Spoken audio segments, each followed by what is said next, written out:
Hi, my name's Michelle Alexander, and I'm the author of The New Jim Crow: Mass Incarceration in the Age of Colorblindness. And I really could not be any more thrilled to speak to you today as you begin this books and breakfast program, taking on books that allow you to explore the roots and history, the context of how we arrived at this moment in our history, a time when millions of poor people, overwhelmingly poor people of color, are now cycling in and out of our prison system or trapped in a permanent second class status and find themselves at the mercy of the police, and often killed for the most minor of infractions or crimes for reasons that seem inescapably tied to race.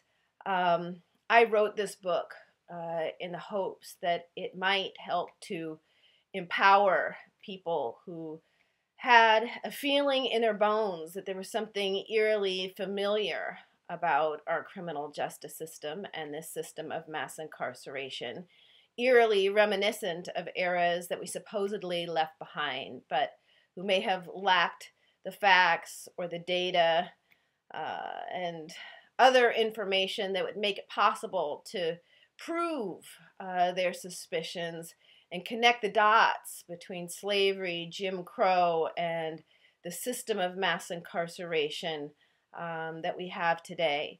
And so the fact that you're picking up the book and talking about it and exploring it with one another just is so incredibly encouraging to me. It gives me great hope that we will, in fact, rise to the challenge that this moment in our history presents and build a movement, a powerful, radical movement to end not only mass incarceration, but to break once and for all this history and cycle of creating incredibly punitive, oppressive systems of racial and social control in America. I was first inspired to write this book by my experiences working as a civil rights lawyer and advocate at the ACLU. I was representing victims of racial profiling and police brutality and investigating patterns of drug law enforcement in poor communities of color, and attempting to assist people who had been released from prison as they faced one legal barrier after another to their supposed reentry. And I had a series of experiences during this time that I called my awakening. I began to awaken to the reality that our criminal justice system now functions much more like a system of racial and social control than a system of crime prevention and control. And these experiences led me to do an enormous amount of research and study over a period of many years. And what I learned in that process literally blew my mind. I learned that there are more African American adults under correctional control today, in prison or jail, on probation or parole, than were enslaved in 1850, a decade before the Civil War began. I learned that as of 2004, more African Americans were denied the right to vote than in 1870, the year the 15th Amendment was ratified, prohibiting laws that explicitly deny the right to vote on the basis of race. Now, of course, during the old Jim Crow era of racial segregation, black folks were kept from the polls by poll taxes and literacy tests. Well, today in many states, felon disenfranchisement laws accomplish what poll taxes and literacy tests ultimately could not. And in many large urban areas today, more than half of working age African American men have been branded criminals and felons and are thus subject to legalized discrimination for the rest of their lives. They can be denied the right to vote, automatically excluded from juries, and legally discriminated against in employment, housing, access to education, and basic public benefits. So many of the old forms of discrimination that we supposedly left behind during the Jim Crow era are suddenly legal again once you've been branded a felon. And many people imagine that the explosion in incarceration rates over the past few decades have been driven by crime and crime rates, but that's simply not true. Our nation's prison population quintupled, not doubled or tripled, quintupled in a 30-year period of time. We went from a prison population of about 350,000 in the 1970s to now well over 2 million people behind bars today. We have the highest rate of incarceration in the world. It is a penal system unprecedented in world history. But this can't be explained simply by crime or crime rates. During the past 30 years, crime rates have fluctuated. They've gone up, they've gone down, and today, as bad as crime rates are in some parts of the country, crime rates nationally are at historical lows. But incarceration rates, especially black incarceration rates, have consistently soared. Most criminologists and sociologists today will acknowledge that crime rates and incarceration rates have moved independently of one another. Incarceration rates, especially black incarceration rates, have soared regardless of whether crime was going up or going down in any given community or the nation as a whole. So what explains the sudden explosion in black incarceration rates in the United States, the birth of a penal system unlike anything the world had ever seen, if not crime or crime rates?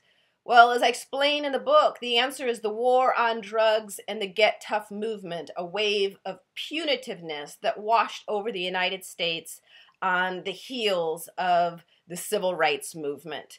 A vicious backlash against the civil rights movement came to the forefront at precisely the same moment that inner city communities across America were suffering from economic collapse, creating the perfect storm.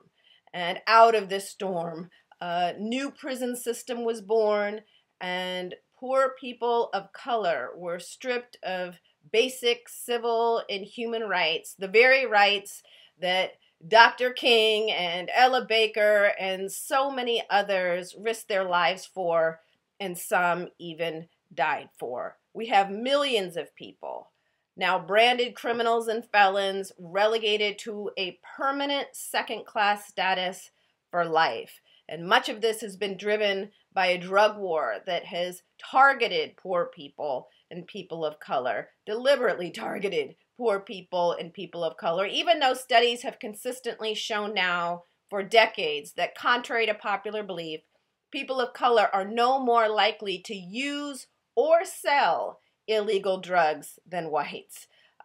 This data has been available for decades, and yet policymakers and politicians have stood by as communities of color have been decimated by a drug war that has been aimed at nonviolent, relatively minor drug offenders for the most part.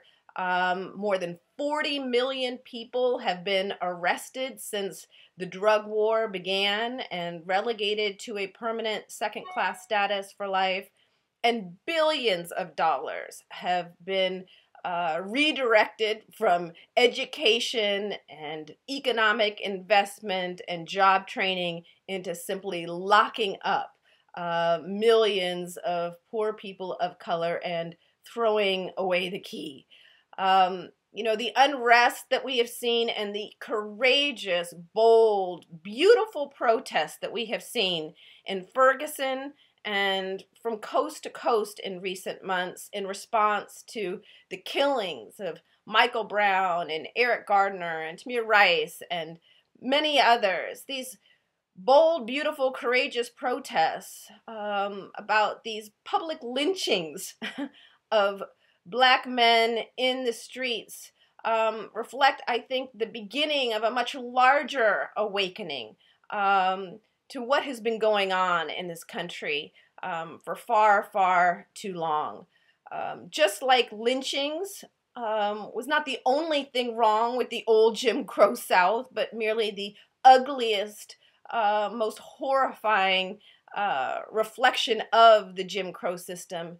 Today, the police killings of unarmed black men are merely the ugliest, most horrifying reflection of a much, much larger system of racial and social control known as mass incarceration or the prison industrial complex. And I think it's so essential that as we build this movement to end these police killings and police brutality that is so rampant in many of our communities, that we connect the dots between this lethal police violence and the much larger system of violence and racial and social control that it reflects.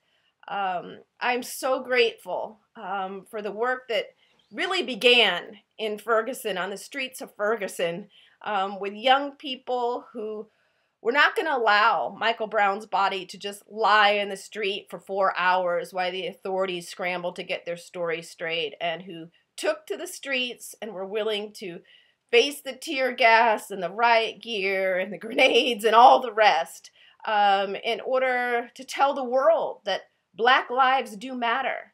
And in the end, at the core of this whole system of mass incarceration is the belief that some of us are not worthy of genuine care, compassion, and concern. Some lives just don't matter.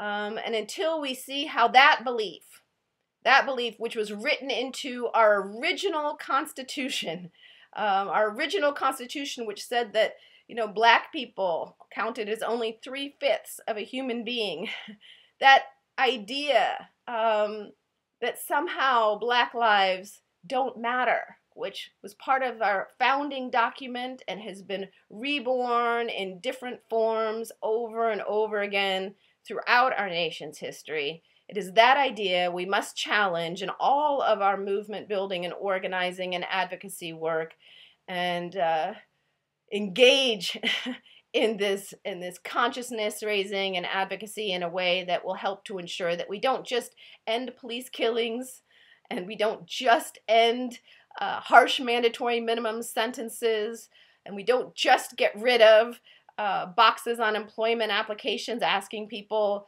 have you been convicted of a felony? We don't just reform this system, we dismantle it and birth a new system that can genuinely be called a justice system, one that rests on the premise that all of us, all human beings, have dignity and value and ought to be guaranteed inalienable human rights, including the life, liberty, and pursuit of happiness. Those were the founding ideals of this nation, and the denial of those basic rights to African Americans has been this nation's enduring paradox.